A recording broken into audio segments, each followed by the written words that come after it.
The Fringe Pass at D'Urville Island, New Zealand, was a notorious and dreaded passage of water for steamships in the 1800s, and it brought down many craft with its deadly storms, surging currents, and turbulent eddies. Pelorus Jack, the friendly Dolphin, became a companion for the agitated ship crews and nervous passengers alike, but even he became linked with the dangers of the crossing that many did not wish to complete without him. Few countries have ever experienced a transformation as profound as that of New Zealand in the 19th century. In 1800, the islands that had only been charted a little more than 3 decades previously by Captain James Cook had a European population of about 50 and an estimated Maori population of 100,000. By 1901, the European population had risen to more than 800,000, while the Maori population that year was recorded at just over 40,000. Alongside historical levels of immigration, the country had also endured wars and a gold rush, all of which increased the rapidity of change that the islands underwent at that time. New Zealand also became notable in 1893 when its colonial government became the first in the world to allow women equal voting rights in its elections.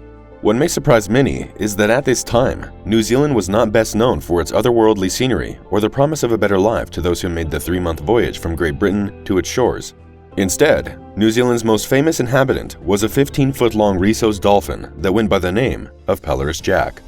In the late 19th and early 20th centuries, Pelorus Jack became world famous for guiding ships through the treacherous waters of the North and South Islands of the Antipodean archipelago. Such was the esteem and fascination that the affable dolphin conjured that he attracted sightseers who traveled specifically from around the world to see him. However, his influence did not stop there. Pelorus Jack also inspired the government of New Zealand to make a historic first in establishing a law to protect a single animal, legislation that was to be imitated and expanded worldwide over the 20th and 21st centuries as the cause of animal rights grew to protect more of the natural world. More sinisterly, he may also have been involved, albeit indirectly, in one of New Zealand's most deadly naval disasters. But first, if you're interested in early access to videos and live chats with the creator of Intrigued Mind, consider subscribing to our Patreon. Your support will greatly help us keep the channel producing more intriguing content. Pelorus Jack first appeared, or at least he was first noted, in the waters of the Marlborough Sounds between Wellington and Nelson in 1888. He was given his name because he would usually appear at the Pelorus Sound and swim with ships from there to the Fringe Pass, a body of water that lies between D'Urville Island and the north coast of South Island. The currents at Fringe Pass are the strongest in New Zealand, and they're often reported as reaching 8 knots or 9 miles per hour. This might not sound like much when the average urban speed limit in a car is 3 to 5 times higher, but the experience of Jules Dumont d'Urville, the French admiral who was the first European to chart the pass and from whom it takes its modern name, is illustrative of its hazardous environment. Prior to the French arrival, it was not certain whether there was in fact a pass in the area, but d'Urville and his surveyors confirmed its existence, and the captain noted that the channel seemed like a gorge with 2 ranges of high mountains.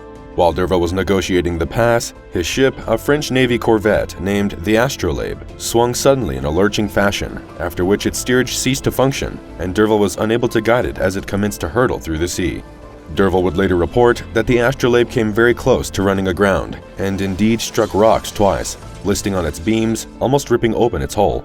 By the time the ship shot into Admiralty Bay, miraculously still afloat, the notoriety and danger of the waters of the pass that came to be named after the captain were assured in perpetuity. The appearance of Pelorus Jack alongside the now regular steamers that plied that route 6 decades after d'Urville's harrowing journey came as a relief and distraction from the combined boredom and anxiousness of the Wellington to Nelson voyage for passengers and crew alike, especially those he met coming out from the Fringe Pass. Passengers enjoyed the sight of the carefree and frolicking dolphin zipping through the foam of the waves, and it seemed to them and the notoriously superstitious ship crews that he was guiding them on to the safety of their home port. Although the dolphin was given the name Jack by the crews he swam alongside, it was never actually known whether Jack was a male or female. Jack seemingly enjoyed coming close to the large ships and rolling in the considerable waves their engines and propellers churned up in the tide. The sound of the engines was also likely an attraction for the playful and seemingly solitary dolphin. Jack's single status was subject of speculation, with some sources saying that he had arrived as a part of a school of dolphins that subsequently moved on to other domains, and that Jack had either become separated or simply stayed in the Sound and was now in search of company, which he found in the shipping traffic. An article from 1910 recounted testimony there had been a large school of rhesus dolphins present in the Sound 50 years previously, but the only member remaining was Jack. Given that rhesus dolphins are very social animals, and schools numbering up to 400 have been recorded, it was almost certain that Jack was longing for some companionship and diversion. Jack's isolation was heightened by the fact that he had almost no chance of finding other dolphins of his own breed in that area. Risso's dolphins are common in many parts of the ocean, but up until Jack appeared, it seems that none had inhabited the Pelorus Sound. Jack became better known and more familiar as he led ships safely through the French Pass over the next 2 decades. Some crews even refused to move on from Pelorus Sound until he joined them, and the fame of the helpful dolphin grew to such an extent that he began to attract celebrity well-wishers. One of these was the British author Rudyard Kipling, who recounted his sighting of Pelorus Jack in the memoir of his journey to New Zealand. At Wellington, I was met, precisely where warned to expect him, by Pelorus Jack, the big white-marked shark, who held it his duty to escort shipping up the harbor. He enjoyed a special protection of the legislature, proclaiming him sacred. This last attestation of Kipling's is interesting. Kipling is perhaps best known today for authoring The Jungle Book, in which animals are portrayed with personality, sympathy, and intelligence, and his story was symptomatic of the 19th century movement for the protection and better treatment of animals. Mark Twain, the author of the books Tom Sawyer and Huckleberry Finn, also visited New Zealand and saw Pelorus Jack guiding his ship, and he was an outspoken advocate for animal rights.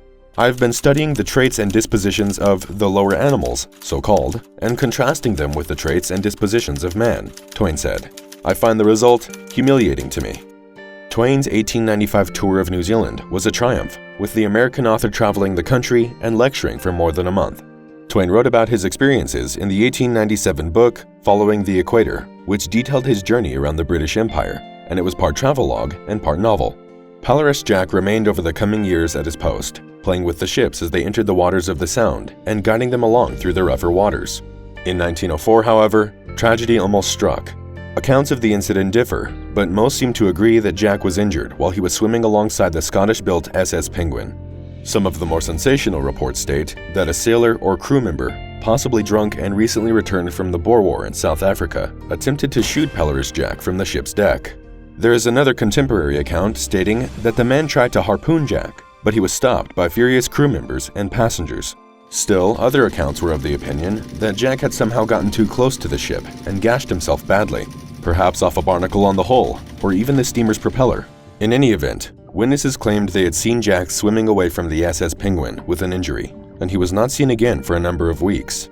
The incident garnered enough attention that it came before the New Zealand government, and an order was made in September 1904 that Pelorus Jack was not to be harmed or interfered with in any manner on threat of a fine. The order made explicit that the fine in question should not be less than £5 or more than £100. This was a sizable sum, given that the average annual income in 1900 in Britain was little more than £40. Though there had been legislation for the protection of farm animals dating back to the United Kingdom's Cruelty to Animals Act of 1835, similar measures for wildlife had only passed through the British Parliament with the Wild Animals in Captivity Act in 1900. The order protecting Pelorus Jack is thought to be the first which protected a specific animal anywhere in the world. There is a tragic postscript to the story of Pelorus Jack and the SS Penguin. Following his 1904 injury, Jack continued to swim and play alongside ships on a daily basis in the Sound for a decade, but he never again swam with the SS Penguin. This habit was noted in articles at the time. In a terrible turn of events, the SS Penguin sank in the Cook Strait on the 12th night of February, 1909. The accident caused the deaths of 75 people, with only 30 survivors of the terrible disaster. The dead included many women and children who were put onto the first lifeboats, but which capsized in the storm.